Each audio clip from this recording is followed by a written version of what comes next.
Magandang gabi po. Nakapanlulumong itsura ng daan-daang pawikang patay na ng ibaba mula sa barko ng ilang Chinese na hinuli sa Hasa-Hasa Shoal sa Palawan. Ibinalik naman sa dagat yung mga buhay o nangihinang pawikan. Ang mga nahuling Chino at mga kasabwat umano nilang Pinoy na inquest na.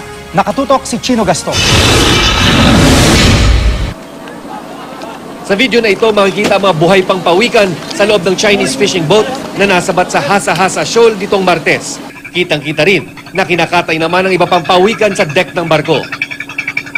Kaninang umaga, isa-isang inilabas sa mga tauhan ng PNP Maritime Group ang mga patay na pawikan mula sa barko. Karamihan sa mga pawikan, naaagnas na at nakasusulasok na ang amoy.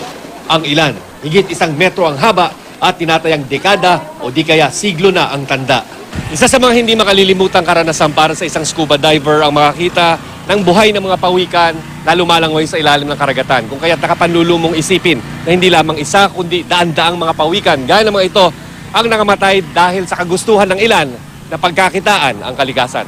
Sa loob ng barko, punong-puno ng karne ng mga pawikan ang mga freezer. May mga natagpuan ding mga shell ng pawikan na ginamitan ng formalin, ang chemical na ginagamit pang preserve ng shell. Gamit kasi sa paggawa ng iba't ibang luxury items ang shell ng pawikan. Pero sa gitna ng nakapanlulumong eksena, meron din namang bakas ng pag-asa. May mga pawikang buhay pa ng matagpuan. Matapos bilangin, isa-isang pinakawala ng mga pulis ang higit 200 pawikan sa karagatan.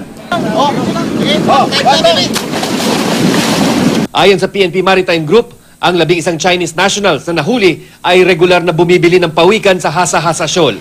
Ang mga kasabwat nilang Pinoy ang nanguhuli ng mga pawikan sa mga bahura bago ito ibenta sa kanila.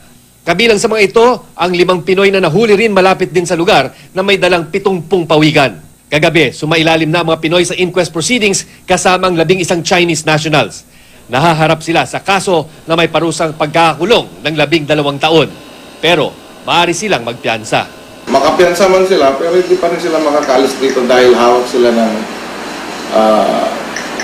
immigration sa illegal entry case naman nila. Mula Puerto Princesa, Palawan, Chino Gaston, Nakatutok, 24 Oras.